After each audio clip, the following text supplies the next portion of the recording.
About 20 years ago, vampires, monsters thought to be fictional, appeared in the world. Disguising themselves as human, they existed in society, though nothing was amiss, and began attacking humans under cover of darkness. This made humans fear vampires. Rumors also spread. Some say they possessed powers beyond human intelligence. Others say if they bit you, then you'd turn into a vampire. There was no way to kill them, and they might be hiding right next to you. In the end, people could only keep suspecting each other. Suha was welcomed into Decilis Academy, a night school. Classes started at 9 p.m., something she'd have to get used to. The counselor apologized because they didn't usually take in transfer students this time of year, but there were no vacancies in the new dormitory, so they temporarily prepared the old dormitory for her. Also, according to school rules, students can't leave the school after sunset. Suha was warned to not wander around, especially since there was another murder nearby recently, rumored to be the work of vampires. Suha gasped hearing that. However, the academy was known for its comprehensive entrance exams, so the counselor assured there was no way a vampire could infiltrate the students or staff. They'd passed by another student who paused, catching eyes with Suha. He apologized, continuing on his way. Entering the old dormitory, her room was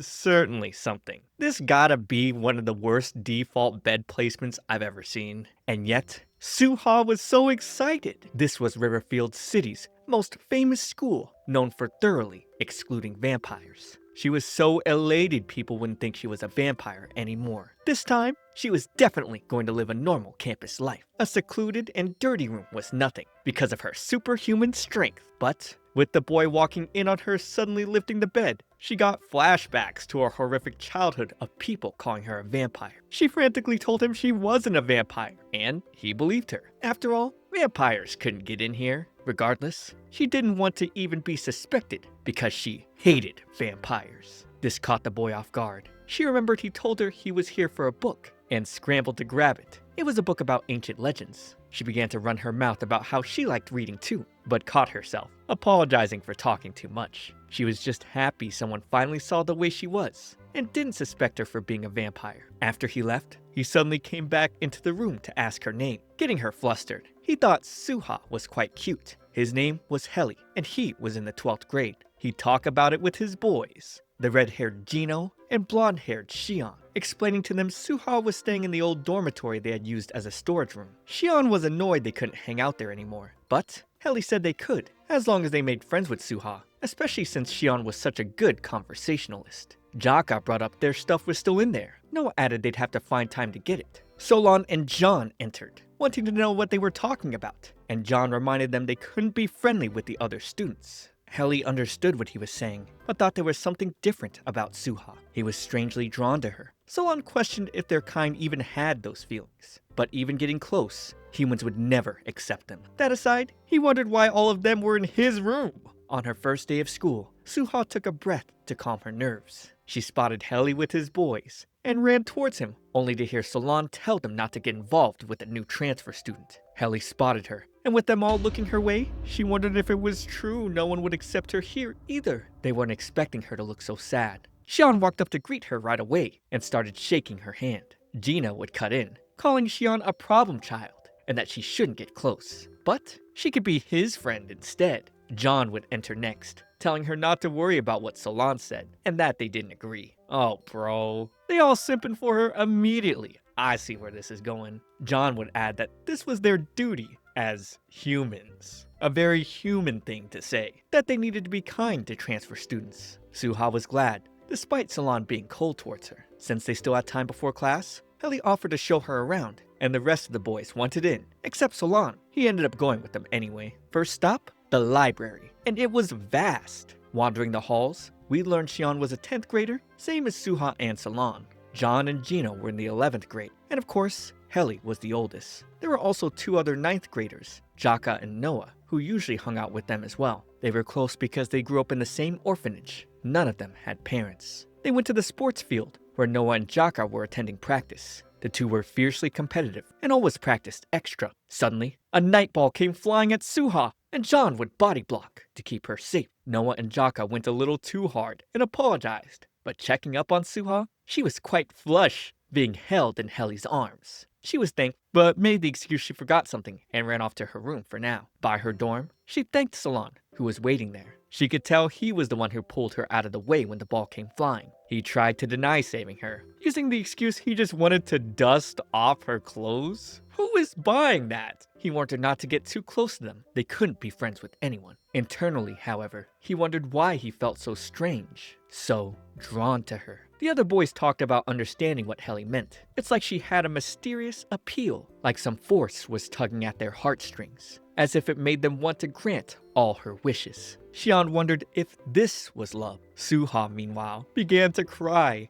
telling Salon she was fine not greeting them again, and he tried to tell her hi was just fine. He sighed, telling her not to get the wrong idea. It's not like he disliked her, but he couldn't tell her the reason. The next day, Helly was waiting at her door. He wanted to head to class with her. He was pretty popular. All the students greeted him as they passed through the halls. He told her not to worry about what Salon said, and used telepathy to tell her they had some secrets they couldn't tell anyone. She couldn't believe he was speaking directly in her head. This was his special power. He was only telling her. Xian was happy to see Suha was in the same class as him. He wanted her to sit next to him, but she could see the seat already had someone else's stuff on it. Xian didn't care. He'd just tell Salon to move. Suha would panic, seeing he was right behind her, but he told her it was fine. With class over, Suha was going to clean her room, and Xian would invite himself over to help, along with the rest of the boys. They basically started simp maxing, with Xian saying cleaning was his favorite thing in the world, even though the boys knew that wasn't true. Suha tried to help, but picking up a particular box, Xian would warn it was dangerous. The tarp came off, revealing a ton of heavy dumbbells. Her secret blown again.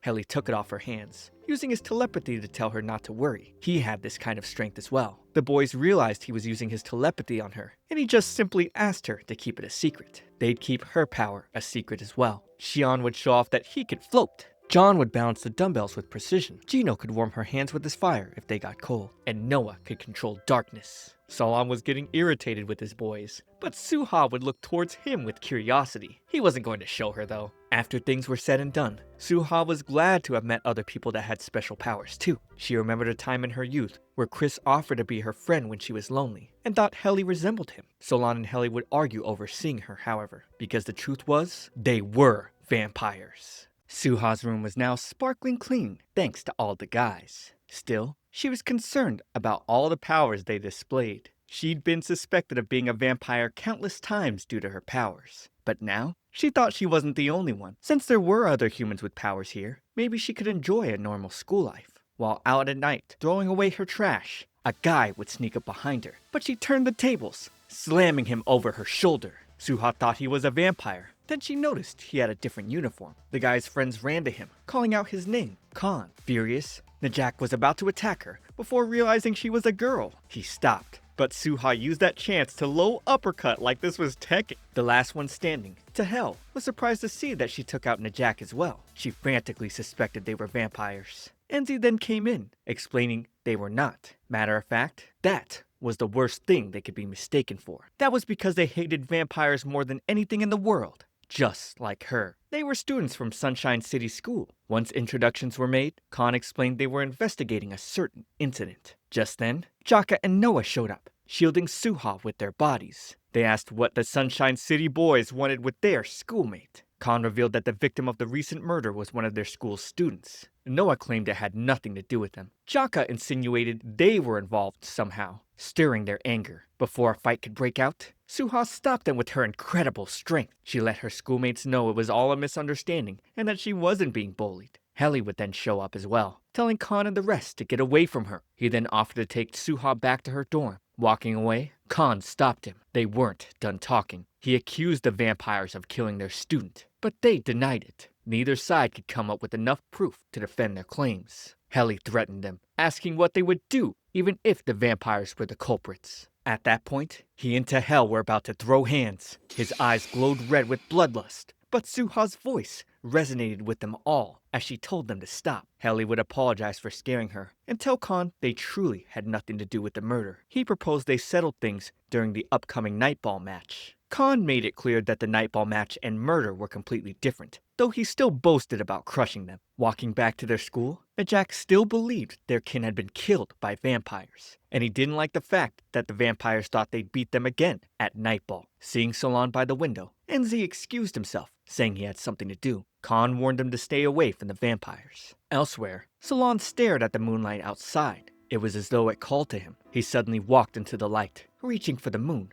Lines of fur suddenly grew, and his nails sharpened like claws. Enzi would see the whole thing as he approached. They hadn't seen each other since last year's Nightball game, and looking at Solon's appearance now, it was obvious he was a werewolf. Likewise, Enzi was the same. Solon reverted back to his normal form, arguing they were nothing alike. He hated being involved with werewolves, but his friends didn't know this side of him. It was quite rare to see vampire and wolf hybrids. After all, both species had always been sworn enemies. Enzi asked him to explain what was going on, but it wasn't like Solon was obligated to do that. Enzi would then explain that their student who was killed had clear bite marks on their neck, and their blood had been completely drained. Solon made it clear that they would never do such a thing. Of course, they experienced the impulse sometimes. It was the same way werewolves felt under a full moon, but on nights like these, their innate instincts acted up. But Enzi also stated they would never hurt a human. Solon and his friends weren't like other vampires. From their perspective,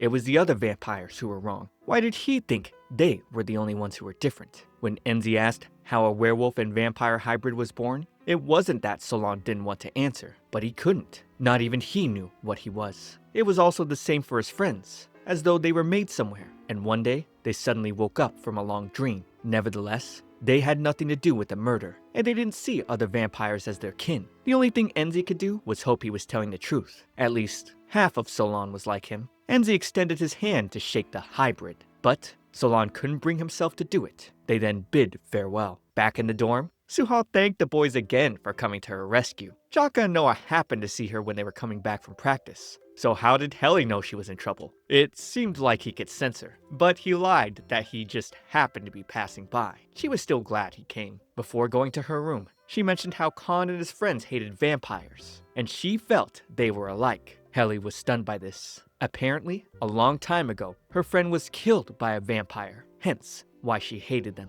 Entering her room, she plopped herself on the bed, relieved that the boys didn't get into a fight. Still, she wondered what exactly that moment was. There was a sudden urge she felt to stop Helly right away, or something terrible would have happened. Jaka felt Suha wasn't normal, and John felt the same way, considering she was as strong as him. But that wasn't what he meant. On their way back from practice, they sensed an unbelievable amount of energy. When they went to check it out, they saw it was Suha who was emanating power. It was such a tremendous amount, unlike anything they had ever experienced before. And when they nearly got into a fight, she managed to stop them. Their bodies temporarily froze, bound by her words. Solon would come in, questioning why everyone was in his room again. Well, Suha was using the room where they usually met. Besides, his room was the tidiest. He couldn't really blame them. Shion's was the same, but he didn't feel like cleaning up after, even after he claimed to love cleaning when helping with Suha's room, and even told Suha that. He was thinking, just kidding,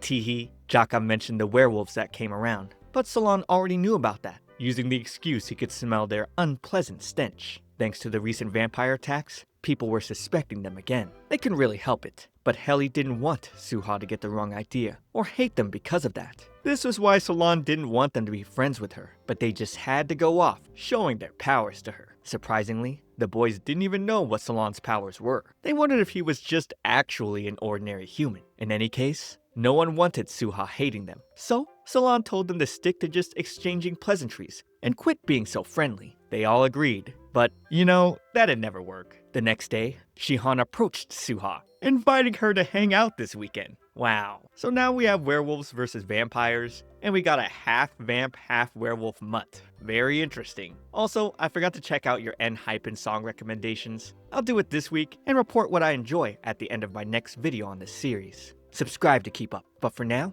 watch this next video. It's me, Comfy T. I'll see you all in the next one.